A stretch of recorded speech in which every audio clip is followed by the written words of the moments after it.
Bon, j'étais en train de bench tranquillement Assassin's Creed Mirage quand tout d'un coup, Denuvo m'a dit qu'il était temps de faire une pause de 24 heures. Du coup, ça me laisse un petit peu de temps pour faire une vidéo sur l'actu, et c'est vrai que ça fait 2 semaines que j'en ai pas fait. Il s'est passé quelques trucs intéressants, allons voir ça tout de suite, allons-y, c'est parti.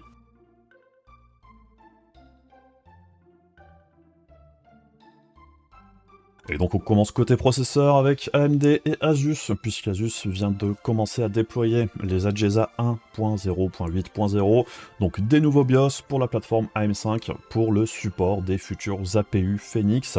Donc ce qui veut dire qu'on devrait avoir des APU Phoenix sur PC de bureau. Et ça fait quand même un moment qu'on supposait que ça allait arriver, là ça semble se préciser, ça devrait plus trop tarder. Et ça va être intéressant d'observer justement, puisque bon, les APU... les dernières fois c'était les 5000G, et c'est vrai que ces processeurs-là n'étaient pas totalement inintéressants. La partie graphique, pour certaines personnes, ça peut être suffisant. Là, on devrait passer un petit cap au-dessus. Ça va être intéressant d'observer comment ça se comporte en jeu, et voir les performances de tout ça, puisqu'en plus de ça, comme on est passé sur la plateforme AM5, on est en DDR5, on a plus de bandes passantes mémoire. Comme en plus de ça, chez AMD, il n'y a pas si longtemps que ça, on peut maintenant augmenter les fréquences de la DDR5 plus haut qu'auparavant. Ça va être intéressant de voir justement comment tout ça se comporte. On essaiera probablement de faire des tests de tout ça quand ça sortira. Donc pas encore d'annonce ou de date de sortie officielle, mais si les BIOS commencent à être déployés, c'est que ça devrait plus être si loin que ça. Alors pas de Zen 5 cette année sur la plateforme AM5, c'est probablement pour 2024. Là en ce qui concerne les APU, peut-être en fin d'année, probablement je pense début 2024, on verra bien.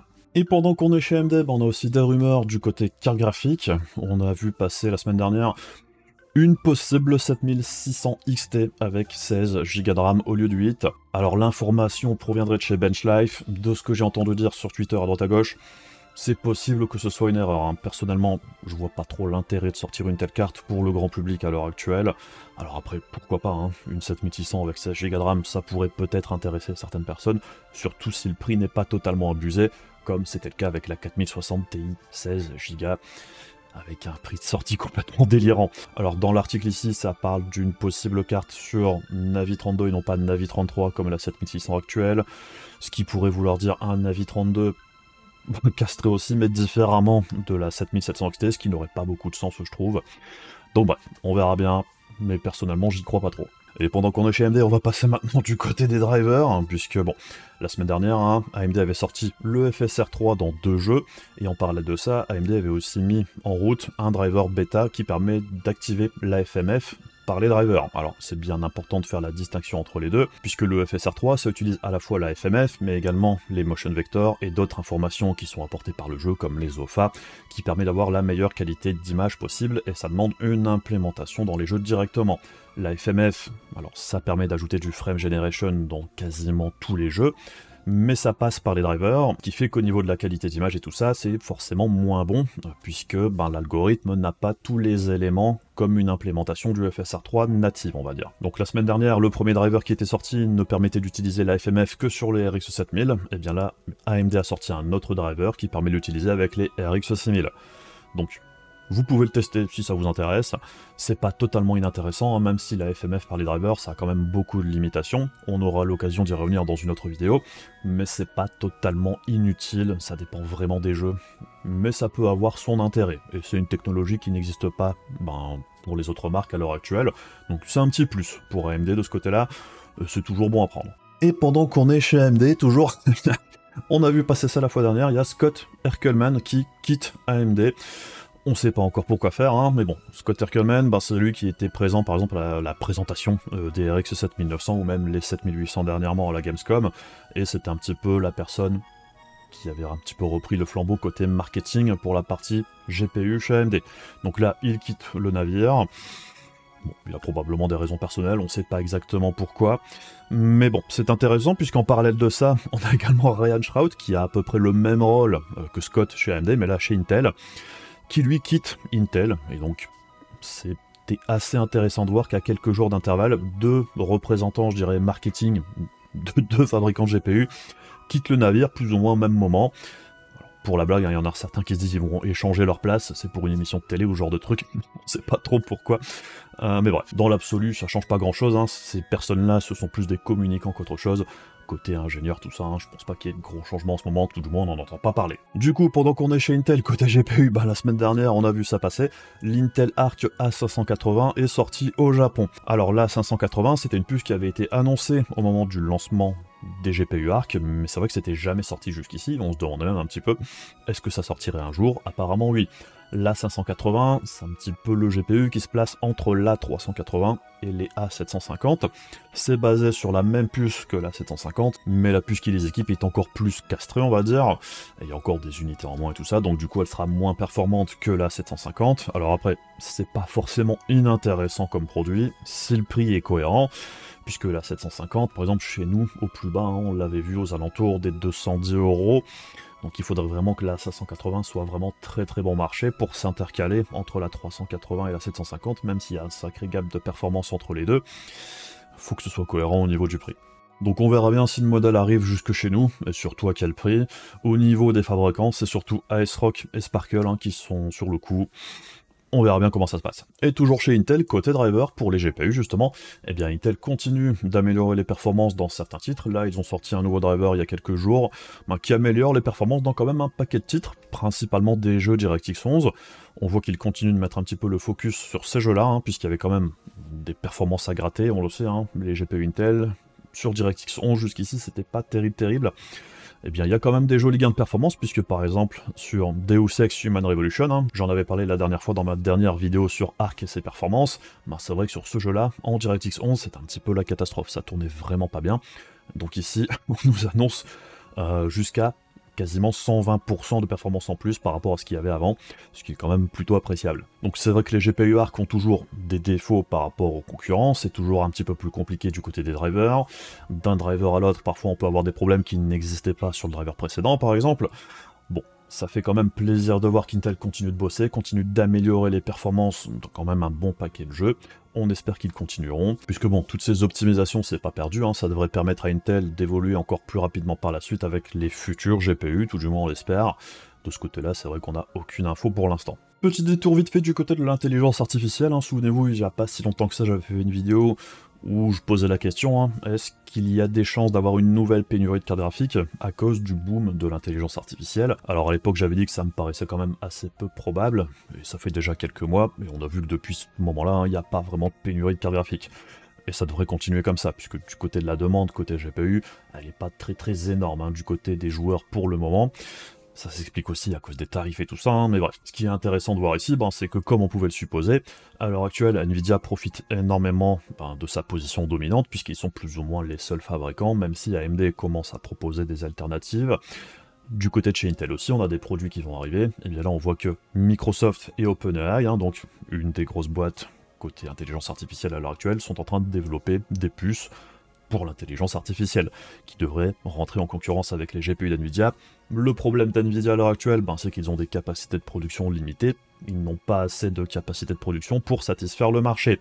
Du coup, forcément, ça va profiter à ses concurrents, puisque même si NVIDIA a de l'avance dans certains domaines, que ce soit du côté hardware et aussi du côté software, le fait qu'ils n'arrivent pas à répondre à la demande, ça fait aussi grimper les prix, l'offre et la demande, le truc classique, ce qui fait qu'il y a de plus en plus de boîtes qui n'ont pas forcément assez de moyens pour acheter du matos Nvidia, puisque non seulement il y a des longues listes d'attente, et en plus c'est très cher, petit à petit ça va pousser certaines boîtes à chercher des alternatives. Donc ça va profiter aux concurrents forcément. Donc bref, ça va être intéressant de voir comment tout ça évolue, comment le marché côté intelligence artificielle va évoluer aussi, puisque ça aura aussi un impact indirect, je dirais, pour nous, les joueurs, puisqu'on le sait, pour le moment, la poule aux odeurs pour Nvidia, c'est plus tout ce qui est intelligence artificielle que les cartes graphiques pour joueurs, puisque ça leur rapporte beaucoup plus d'argent. Et Nvidia toujours, alors on commence à voir le train des rumeurs partir pour la future génération de cartes graphiques Nvidia, la génération Blackwell, donc chouchou, le train est parti. Alors Blackwell, il y a plusieurs choses à prendre en compte, puisqu'on entend parler d'un GPU à base de multi-chip, un petit peu à l'instar de ce qu'a fait AMD avec RDNA 3, mais il faut bien retenir que Blackwell existe à la fois pour les professionnels et pour la partie GeForce grand public. Donc tout ce qui est multi-chip et tout ça, ça devrait plus être ce qui se destine pour le marché professionnel que pour le marché graphique grand public. Blackwell, de ce qu'on en sait jusqu'ici, ça a plus de chances d'être toujours du monolithique pour la partie gamer, là où la partie professionnelle, découper le GPU en plusieurs parties, ça pose moins de problèmes. Ce qui fait qu'on aurait le GB100 qui serait destiné au data center, et les GB200 qui seraient destinés aux cartes grand public. Et donc le GB202, qui serait probablement la remplaçante de la 4090, on commence à avoir des fuites au niveau des specs, enfin, tout du moins des rumeurs. Les fuites, pour l'instant, on ne sait pas trop. Donc il y aurait quand même un léger changement au niveau de l'organisation de l'architecture. Et en dehors de ça, ce qu'on entend dire aussi, c'est qu'on pourrait être sur de la GDDR7 au lieu de la GDDR6X actuelle. On devrait avoir une augmentation au niveau du cache de niveau 2, comme on peut le voir ici. Et surtout, on passerait sur un bus 512 bits au lieu d'un bus 384 bits à l'heure actuelle. Donc beaucoup plus de bande passante que sur la génération actuelle. Et aussi probablement plus de corps CUDA, et aussi probablement un focus un petit peu plus important sur tout ce qui est intelligence artificielle, peut-être, puisque c'est clairement là-dessus que mise Nvidia pour la suite. Bon, alors de toute façon, c'est pas pour tout de suite, Blackwell, ce serait pour l'année prochaine. On ne sait pas encore exactement quel process de fabrication Nvidia va utiliser pour cette nouvelle architecture. Au niveau des performances estimées, de ce qu'on voit au niveau des specs ici, ce serait du 30-50% maximum, je pense, au niveau des perfs. Je pense que le gain de performance sera moins important que ce qu'on a connu entre Ampere et Lovelace, tout du moins pour la 4090, 3090. Le reste de la gamme Lovelace a quand même été beaucoup moins impressionnant que la 4090 dans l'ensemble. Et en parallèle de tout ça, en attendant Blackwell et les RTX 5000, Nvidia apparemment sera en train de préparer une 4080 Ti.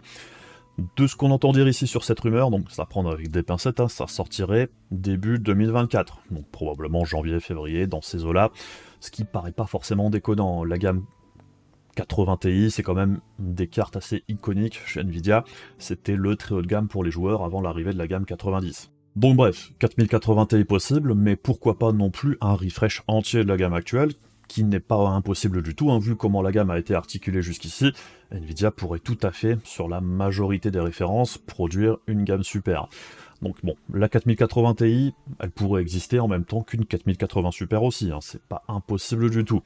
Donc la 4080 Ti, au niveau des specs, puisque là aussi on va reparler de la 4080, elle est basée sur le AD103, mais le AD103, il n'est même pas complet ici pour la 4080, donc Nvidia a encore de la marge pour faire une référence en plus qui utiliserait l'AD103 complet. Par contre, ce qui paraît le plus logique pour la 4080 Ti, ce serait d'utiliser l'AD102, la même puce que la 4090, mais en désactivant certaines unités, alors que la 4090, c'est même pas la puce complète non plus, au niveau de l'AD102, mais bref. 4080 Ti, à mon avis, ce qui me paraîtrait moi le plus logique au niveau des specs, c'est une petite coupe au niveau du nombre de CUDA core, forcément, comme c'est le cas assez souvent. On l'a vu sur la génération précédente, entre la 3090 et la 3080 Ti, il n'y avait pas une coupe énorme au niveau des performances ou au niveau du nombre de CUDA core, c'était très très léger. Par contre, on avait eu la RAM divisée par 2, on était sur 12 Go de RAM au lieu de 24 pour la 3090. Là, je pense pas qu'Nvidia sorte une 4080 Ti avec 12 Go de RAM, ce serait pas logique vis-à-vis de la 4080. Donc pour moi, il y a plus de chances qu'Nvidia fasse une coupe au niveau du bus mémoire à 320 bits par exemple, ce qui permettrait de faire une carte avec 20 Go de RAM au lieu de 24 pour la 4090. 20 Go de RAM, ce serait largement suffisant, et ça amputerait légèrement les performances de la 4080 Ti aussi. Et c'est vrai que si la coupe par rapport à la 4090 n'est pas trop violente, ça permettrait d'avoir une presque 4090 pour quand même significativement moins d'argent, puisqu'on passerait de 1600 $ à 1200 très probablement, soit le prix de la 4080 actuelle, qui elle, je pense, devrait baisser pour se repositionner face à la 7900 XTX, qui a quand même pas mal baissé au niveau du tarif. Le duel 4080-7900 XTX, c'est quand même de plus en plus compliqué du côté 4080 au tarif actuel.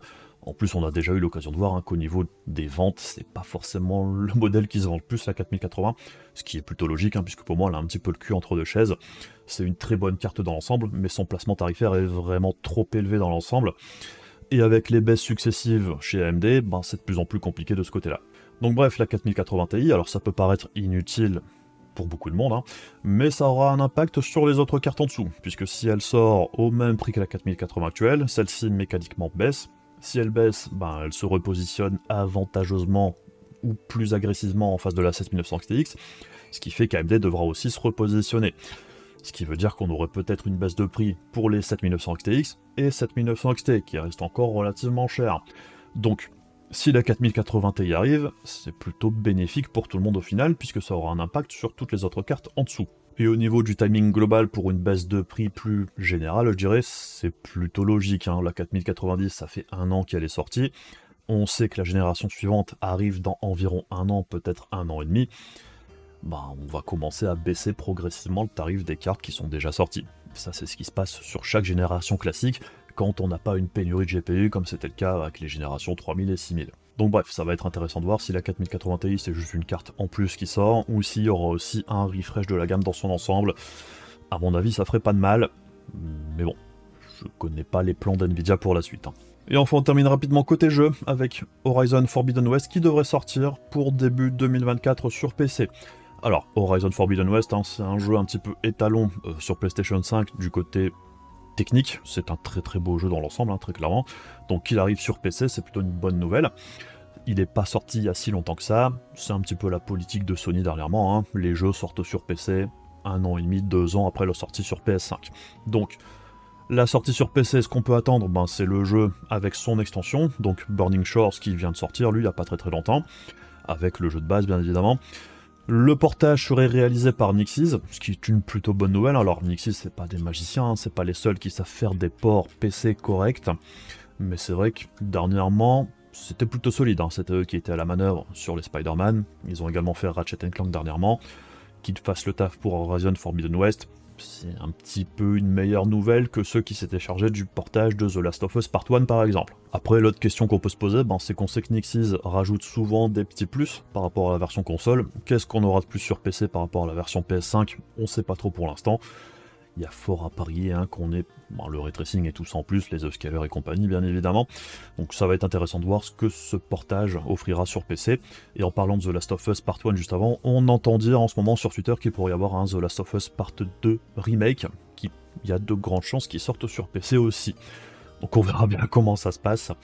Mais du côté des jeux Sony qui sortent sur PC, ça va pas s'arrêter, ils vont sortir de plus en plus. Après c'est vrai qu'il y a aussi quelques absents, GT7 pour l'instant c'est jamais sorti sur PC, on attend aussi le dernier God of War qui devrait arriver plus tard, donc on se doute bien qu'il y a encore d'autres jeux qui vont arriver par la suite. Et puis voilà, je pense qu'on a fait un petit peu le tour pour aujourd'hui, donc j'espère que cette petite vidéo vous aura intéressé. Comme d'habitude, si vous voulez donner de la force à la chaîne, n'hésitez pas à faire les trucs pénibles de YouTube, il y a aussi la page Ko-fi et tout ça si vous voulez me soutenir directement, ça m'aide énormément. Et puis on se retrouve très rapidement avec les benchmarks pour Assassin's Creed Mirage du coup, ça devrait arriver en début de semaine. Je vous fais des bisous, je vous dis à la prochaine, salut!